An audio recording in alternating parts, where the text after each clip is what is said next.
안녕하세요. 성경 통독 11번째 시간을 갖도록 하겠습니다. 저희들이 이번에 통독할 범위는 민수기 15장에서 27장까지입니다. 저희들이 민수기를 통독하면서 몇 가지 좀 머릿속으로 그리면서 해야 될 부분들이 있어서 제가 그 부분을 먼저 좀 설명해 드리고 싶습니다. 큰 그림을 좀 그렸으면 하는데요. 첫 번째는 장소와 시간 흐름의 그림입니다. 민수기를 전체적으로 보면 이렇게 구분이 될 수 있습니다.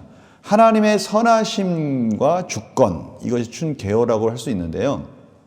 그게 무슨 뜻이냐면 하나님께서 이스라엘 백성들의 불평과 불만, 또 여러 가지 불신앙 속에서도 이스라엘 백성들이 그 언약 가운데 신실하게 그것을 이루어 가도록 하나님께서 끝까지 주권적으로 역사하시며 이끌고 계시다라는 것을 말씀하시는 것이죠.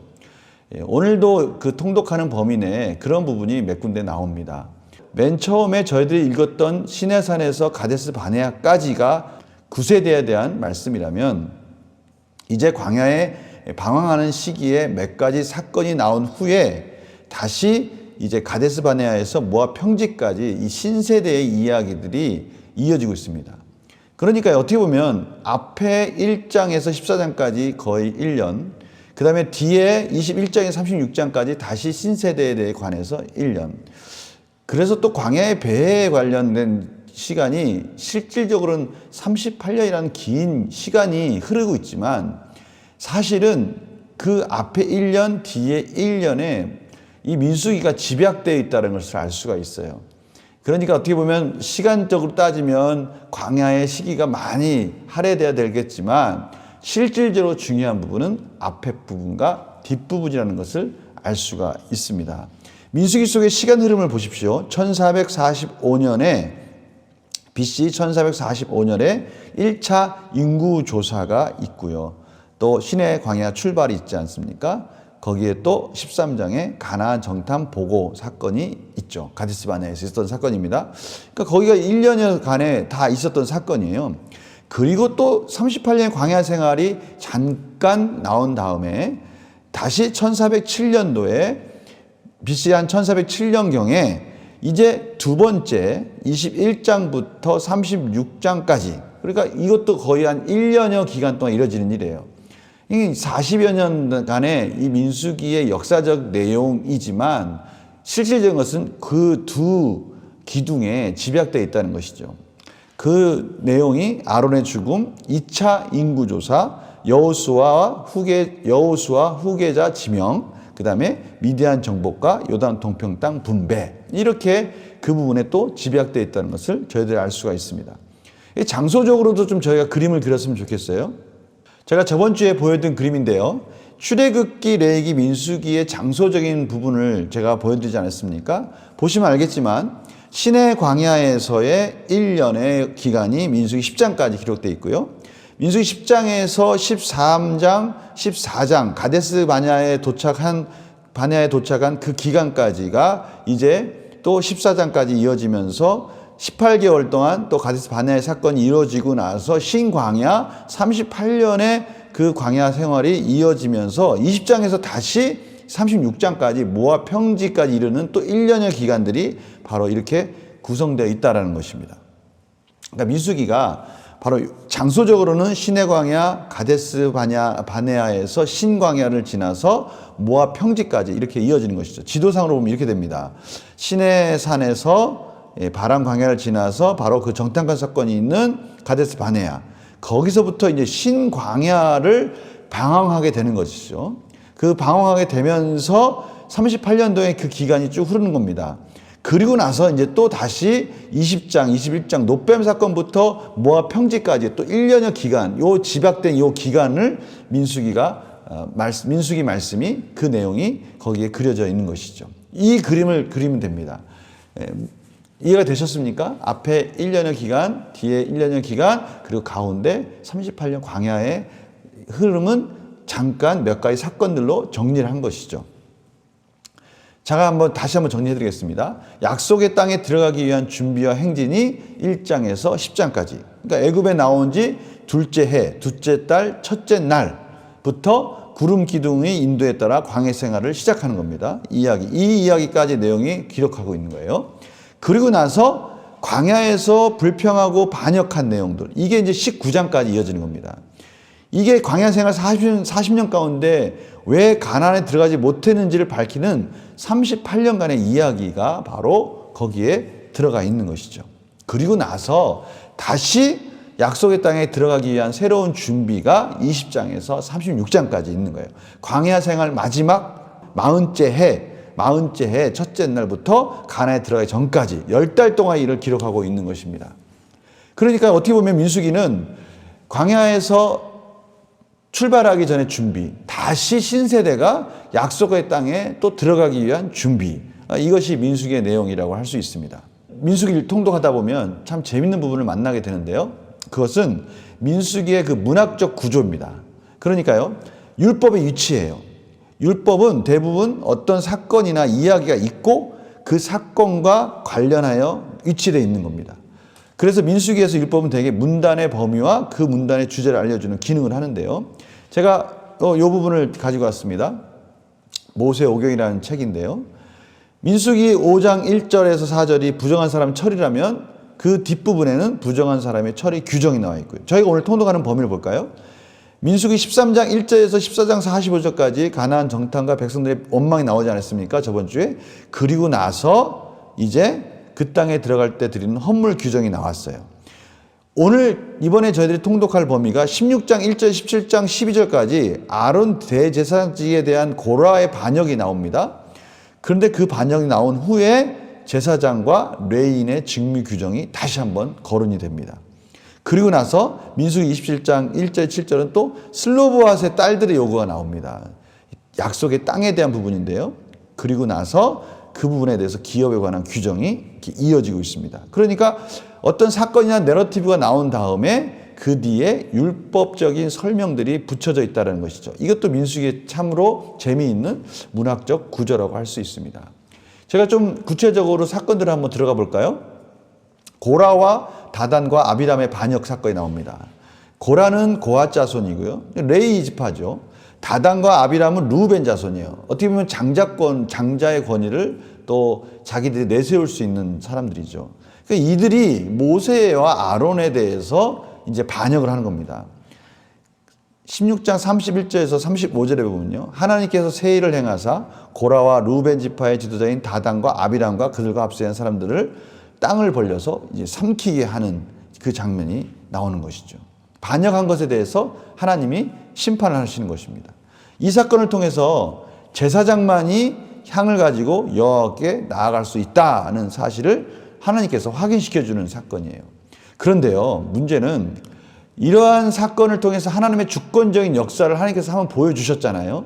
그럼 이스라엘 백성들은 그 말씀에 순종을 해야 되는데 다시 그 모세와 아론 때문에 이 고라 일당, 어떻게 보면 이스라엘 백성들, 어떻게 보면 자기들의 이웃, 같은 민족이 죽었다 이겁니다. 그래서 모세와 아론에 대해서 또 비난하기 시작하는 것이죠. 하나님은 모세와 아론을 하나님의 주권으로서 인도한다라는 의미의 상징적 의미를 가지고 있는 것이죠.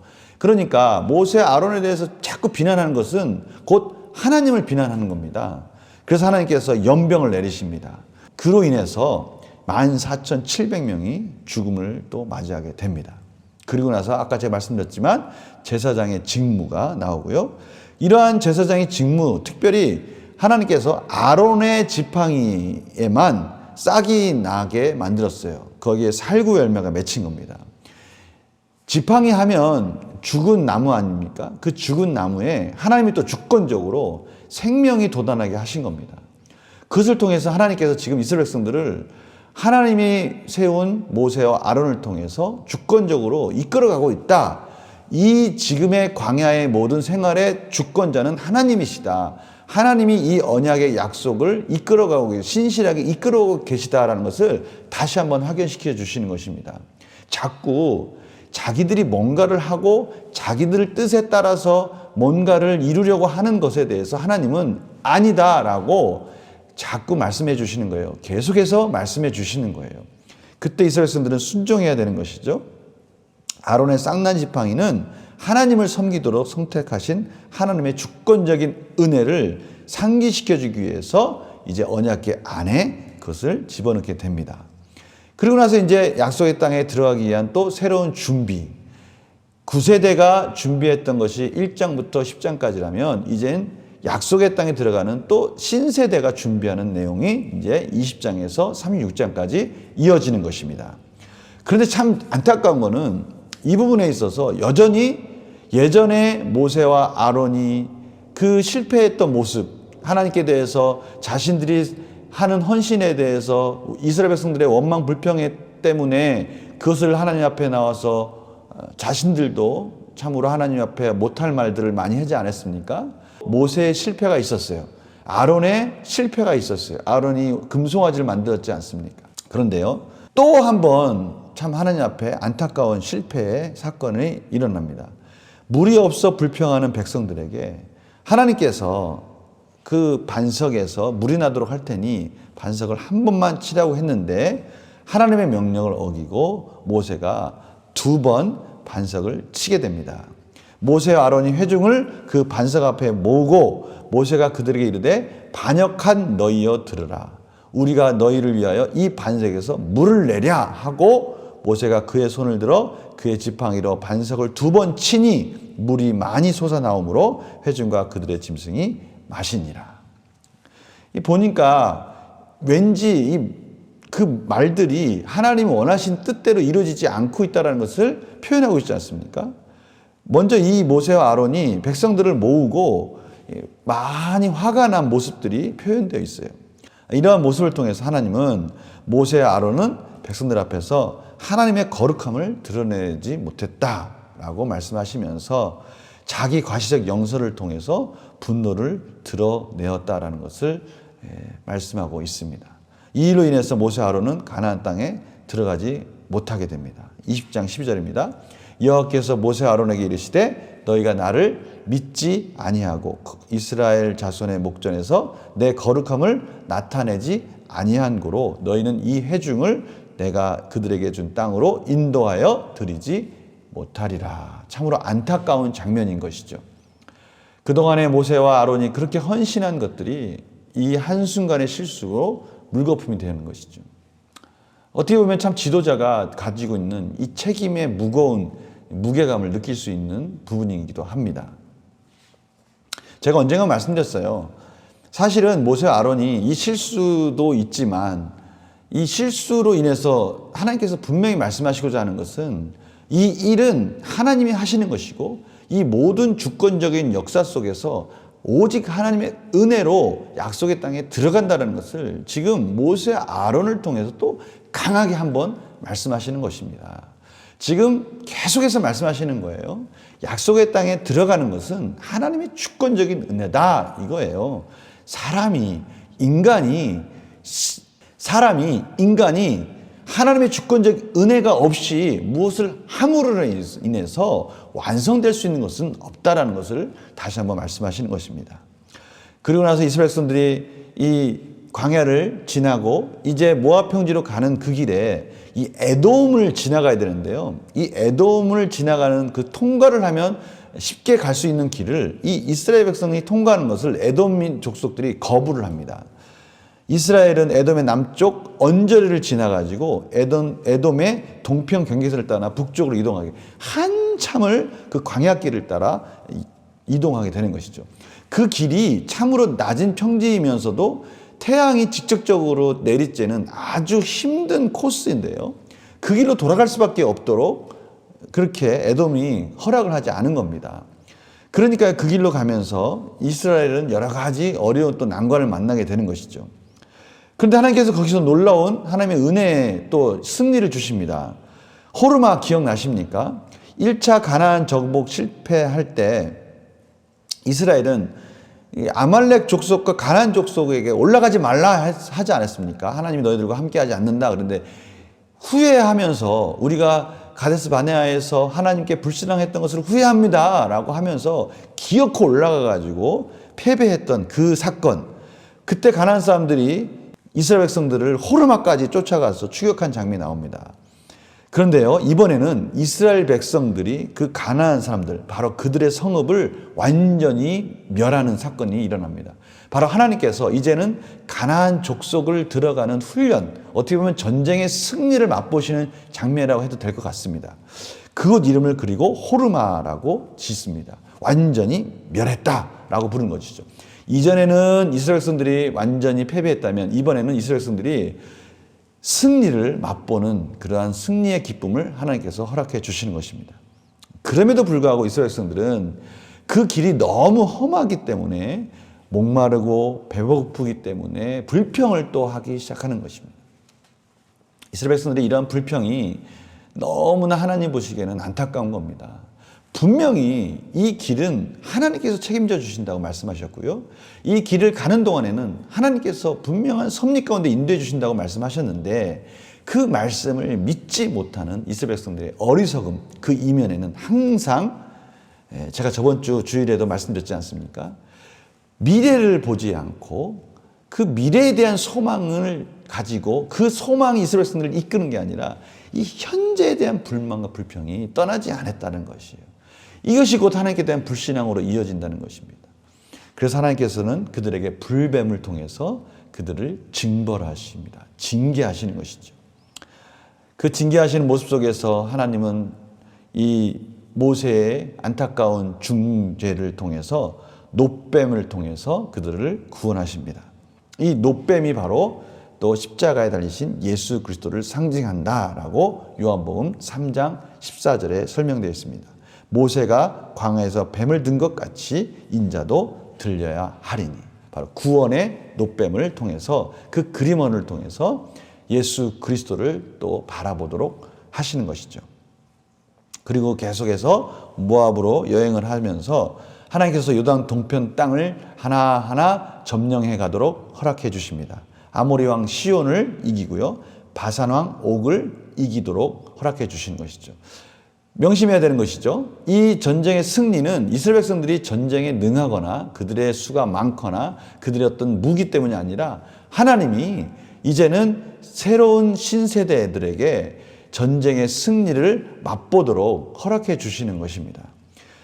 지금 이 기간이 바로 이스라엘 백성들이 가나안 땅, 신세대가 가나안 땅에 들어가는 준비의 여정들의 그 1년여간의 사건들이라는 것을 꼭 기억하시기 바랍니다. 이러한 무서운 기세에 모압인들이 겁을 먹습니다. 두려워합니다. 그래서 그들이 할 수 있는 방법은 뭐냐? 그렇다면 우리는 주술적인 방법을 쓰자. 그래서 발람을 찾아갑니다. 이 발람은 유브라테스강 북쪽 끝 부들에 잘 알려진 선지자입니다. 이 모압왕 발락이 거기까지 갔다. 그 말은 이 발람이 그 당시에 중동 지역의 유명한 주술가였음에 틀림없다라고 저희들이 생각할 수 있는 것이죠. 바로 이 발람을 찾아가서 이제는 자신들이 주술적으로 이스라엘 백성들을 이기기를 원했던 것이죠. 여기에 놀라운 일이 몇 가지 있는데 그 중에 하나가 성경에서 유일하게 나오는 이 동물이 말을 하는 장면이 나옵니다. 나귀가 그 여호와의 사자의 그 무서움 앞에 벌벌 떨고 있을 때 발람이 막 꾸짖지 않습니까? 그때 나귀가 이 발람을 어리석다라고 말하는 장면이 나오죠. 왜 이런 장면이 나올까요? 중요한 부분이라서 그래요. 그렇게 저주하기를 원하는 그 발락의 말에 발람은 나름대로 자기가 돈을 받았으니 그 받은 돈의 대가를 그 받은 만큼 어떤 일을 하고자 하는데 하나님이 계속 막으시는 거 아닙니까? 그래서 발람이 결국 이스라엘을 축복하는데요. 어떻게 축복합니까? 발람은 이스라엘을 향해서 너를 축복하는 자마다 복을 받을 것이요 너를 저주하는 자마다 저주를 받을지로다 라고 축복하며 아브라함이 받은 그 복을 상기시켜주는 그 역할을 하는 겁니다. 이 하나님께서 막아주시는 거죠. 하나님께서 하나님의 은혜로 이스라엘 백성들은 차마 이 사실을 어떻게 알지 못하는 그 상황 속에서 일지라도 하나님께서 막아주시는 거예요. 하나님의 은혜는 알지 못하는 곳에서도 막아주시는 역할을 하는 겁니다. 이러한 하나님의 놀라우신 은혜, 우리가 알지 못하는 곳에까지 그 은혜로 막아주시는, 그 은혜로 인도해 주시는, 그 베풀어 주시는 은혜, 그것들을 우리가 이 발람 선지자를 통해서 깨닫게 되는 겁니다. 그런데요, 이러한 이스라엘 백성들은 그 하나님의 은혜 가운데 이들은 어떻게 반응을 합니까? 그들은 하나님 앞에 간음을 하는 거예요. 참 아이러니하죠. 보이지 않는 곳에서조차도 막아주시는 하나님의 은혜에 이스라엘 백성들은 그 발람이 그 자신이 받은 돈의 대가를 어떻게든 만회하려고 발락에게 가르쳐준 그 묘수, 그 이스라엘 백성들의 약한 부분을 25장에 보면 발람은 모압 사람들이 모압과 미디안 여자들을 통해서 이스라엘 백성들을 성적으로 유혹하도록 하는 거예요. 우상에게 경배하도록 하는 겁니다.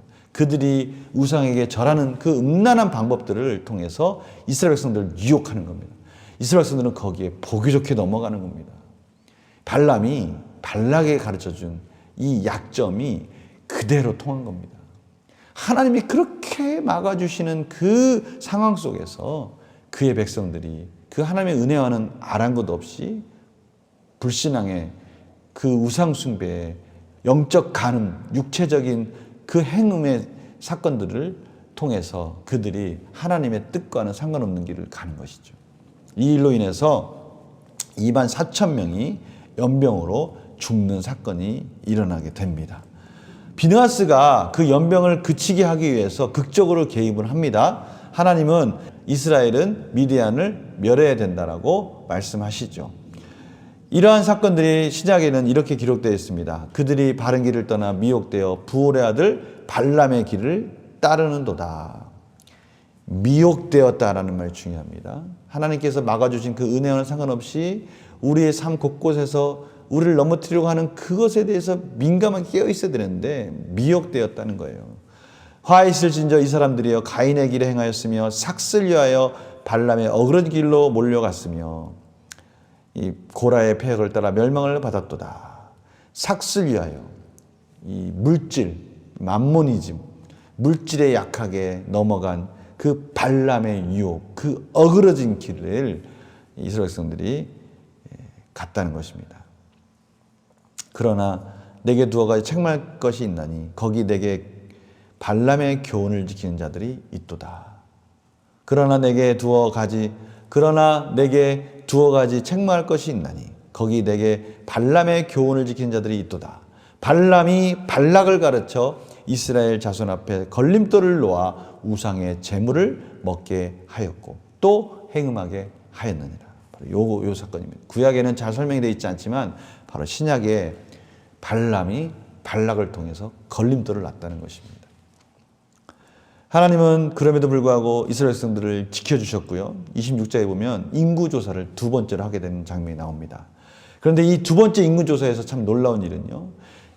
처음 가나안을 향해서 출발한 1세대의 그 인구와 그들이 광야 40년 동안 다 죽음의 징벌을 받고 이제 2세대가 다시 재정비를 하는 그 순간에 인구를 봤더니 총수가 비슷하다는 겁니다.